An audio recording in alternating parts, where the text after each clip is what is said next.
Hello, welcome to this video. It's all about formulae today, looking at harder types of formula. And this means trying to rearrange and substitute some more tricky formula examples. So the best thing to try and explain this is with an example, and we're going to be looking at formulae with brackets and fractions and powers, square roots, things like that, and how we're going to rearrange that first of all. So rearranging formulae, and we'll start off with a fairly difficult one. A squared plus b squared all divided by 4, and then take away 5c equals x. So this is a fairly complex looking formula, and what we want to do is rearrange to make A the subject. And what that means, if we don't already know, is making A equal to the rest of it. So we don't want anything else on the same side as the equal sign as A, so we're just going to have A equals and then a load of other stuff. So the first thing to do, which would be sensible, is to find where A is, and you can see that's here. There's only one instance of A here, which is an A squared. The next thing is to realise how try and think about how we're going to rearrange this whole thing. A good place to start would be backwards BIDMAS. This is a good indication of how to rearrange. So BIDMAS we usually use for substitution, but for rearranging we'll use backwards BIDMAS, i.e. start from the S and then go AM DIB. So how are we going to do that? Well, it says subtraction here first, so we're going to go here and find if there's any subtraction, and we've clearly got a subtraction here, so it's minus 5c, so it would suggest that we'd move this first. However, a good note for this kind of thing is to realise that any square root, anything within a square root or within a fraction, is its own term. And what we mean by that is you can't just say let's take out the b squared and just remove it out of that square root or out of that fraction, because this kind of locked in, this b squared is locked into this fraction, and then furthermore it's locked into this square root even more. So this square root covers this whole fraction here. So we can't just take anything out of that. We need to kind of undo it all in an order that usually follows this backwards BIDMAS. So first of all, this subtraction, we're going to take away or remove rather this minus 5c. How do we do that? Well, considering it's not locked into this, we can move it on its own. So we're going to add 5c to both sides, just like that. So then on the left hand side we'll still have this big square root a squared plus b squared over 4.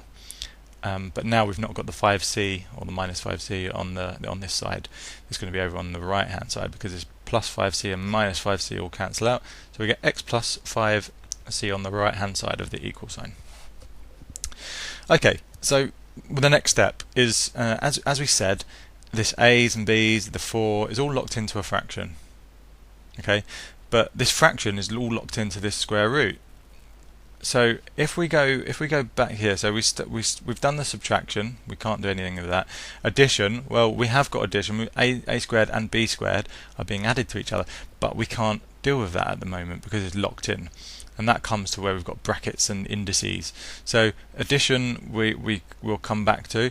Multiplication, well, nothing's multiplying, nothing's dividing. Well, the 4 is dividing, but again it's locked into the square root, so we can't just undo that 4. And then it comes to indices, or operations, depends if you use BODMAS or BIDMAS, but we use BIDMAS, and the I basically means indices, which are square roots and powers. So we've got these powers here inside. Again, hopefully this is becoming apparent, they're all locked in to the fraction as well as this square root. So the square root is the only other thing that comes under the indices bit, and the square root encompasses the whole lot. So this whole thing here is within the square root. So we're going to get rid of that square root by squaring. So we're going to square the right hand side, because that will undo the left hand side as well. So we get a squared plus b squared over 4. That square root would be gone because we're doing the opposite of the square root, which is squaring. And then we're going to square the right hand side. Now, the common mistake for this would be for any mathematician to say, right, well that makes x squared plus 25c squared.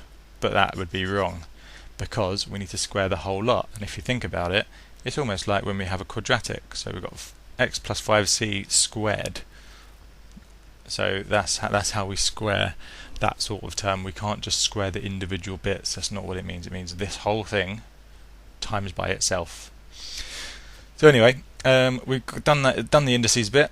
Then it comes to brackets. Well, we've got no more brackets at this stage.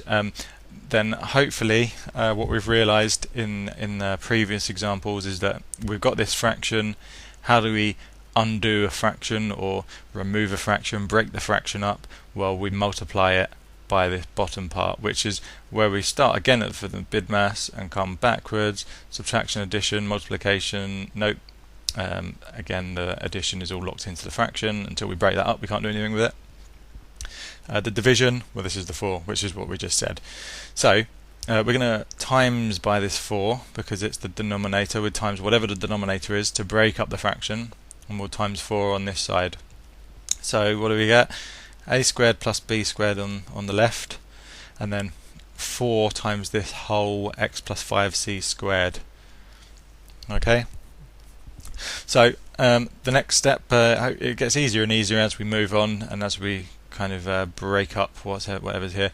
Always thinking about this a. We want the a. So how do we get the a on its own? That should be always the question when we doing steps, either from here to here or here to here, or indeed here to here. So well, the next step would be to remove this b squared, because now this is a term that's not locked in by anything. So we're going to remove this plus b squared by taking away b squared on both sides.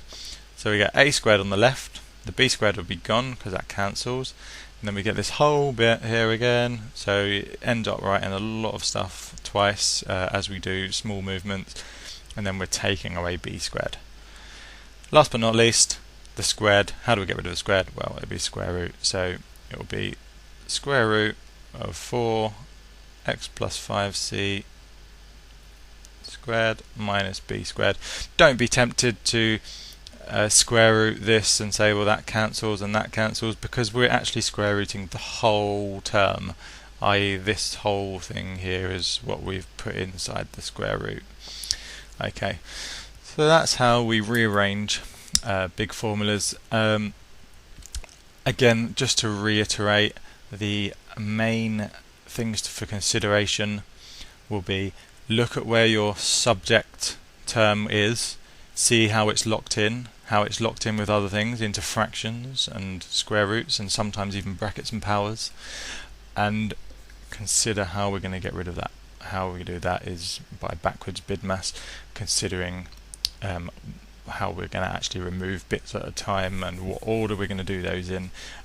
Doesn't necessarily mean that if we come across addition first or something that we can definitely move the addition, because as we've already said in this one, that was locked into that fraction as well as the square root. So that's a pretty good example, quite a complex example. Hopefully you won't get anything that complicated, but if you can do that, then on for a winner. Okay, so we'll remove all that and start looking now at harder substitution. Okay, so substitution. What we mean by harder substitution is looking at multiple formulae that are supposed to be joined together by substitution to then go and create something else. Okay, so let's have a look. Here's some equations. V equals I multiplied by R, and P equals I multiplied by V. Now, these formulas, for those of you that are interested, come from electrical theory. Voltage equals current times resistance, and power equals current times voltage. Just two equations, and they can actually be made, they can be joined together by the method of substitution. Okay, why would we want to do that? Well, as an example, I could say that I would like the, let's see, power in terms of I and R. So at the moment, power, or P, is in terms of I and V, but we want it in terms of I and R. So how do we do that? Well, or why would we do that? Well, for instance, I could say that I would like to know what is P when I equals 2 and R equals 5. So if we want to look at it in physical terms, the current is 2 amps and the resistance is 5 ohms. What is the power in watts? Something like that. We don't need to know the units or the physical stuff, but those of you that are interested, that's what it means. So if I've got I as 2 and R as 5, I can't work out the power at this stage, because this P equals IV, well, tells me I need V, but I don't know what V is.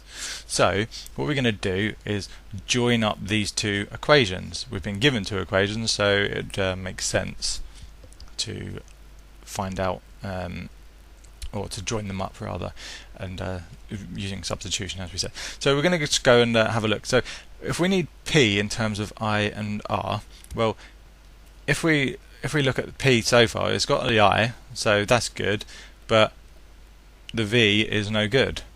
So let's go over here and say, well, there's V. If V equals IR, and we need it IR, there's an I, there's an R. So if I just substitute this V into here instead of this V in the power and the P equals IV equation, then it means I'm going to have an IR there instead. So I've got an I, and then an I, and then an R. So let's just it'll probably be easier to show this. So what we're going to do is say P equals IV, and then instead of V, I'm going to say that equals IR. So I'm going to substitute this V for this IR. Okay. So I'm going to have the first I, and then I'm going to have a new I, and then an R. So that's like IIR, which is the same as I squared R. So now we've got power, or P, in terms of I and R, which is what the question said. So now I can, if I have this example here, I equals 2 and R equals 5, I can then go ahead and say, right, well, I equals 2 squared is there, and then the R is times by the 5 there. So 2 times 2 is 4, times 5, which equals 20, and again, that could be 20 watts. Again, we don't need the units necessarily in this example. So that's harder substitution, using formula to identify how we can join things up. Okay, hopefully that makes a bit of sense. We'll just look at one more of those, considering this is a fairly short video anyway, for those that haven't quite got it yet or would like to see a new example. So here's a formula. A equals B over C, very inventive. D over B equals A over C, and what I would like is D in terms of B and C. So how are we going to get this? D in terms of B and C. Okay, so there, first of all, we're going to identify where the D is, which is just here. There's only one D, and we need it in terms of B and C. So this would be useful if we can just say that D equals, because we're going to, for D in terms of B and C, means we're going to have D equals something B, something C, whatever that might be. So if we just try and get this D on its own first by removing this B, i.e. split the fraction, which is multiplying by the denominator. So there's the D, and we're going to have A over C, and then we're timesing that by B, which is the same as AB over C. So D equals AB over C. So we've done that, first of all, but we need it in terms of B and C, but here we've got an A. So if we go over to here, into the other formula, which we haven't used yet, we can see there's the A, and that's actually equal to B over C. So if I were to transform, to substitute this A for that B and C, because that's A as well, then we'd have B and C for this bit and B and C for that bit. So let's go ahead and try that. So first of all, we've got this D equals AB over C, just to clear that up a bit. Now I'm going to sub this A for b over c, because that's where this equation here tells us. Okay, so if I'm subbing that, then we're going to get d equals the a, which is b over c, and then we're timesing by b, and then we're dividing by c. So this is the same as b squared over c squared, and as you can see, the question says d in terms of b and c, and we've got d, b, c. So hopefully that clears everything up. Some harder formulae. It does need a lot of practice, so do try and practice outside of these videos with your tutor, and whenever you get some spare time, that will help. Other than that, thank you, and see you next time.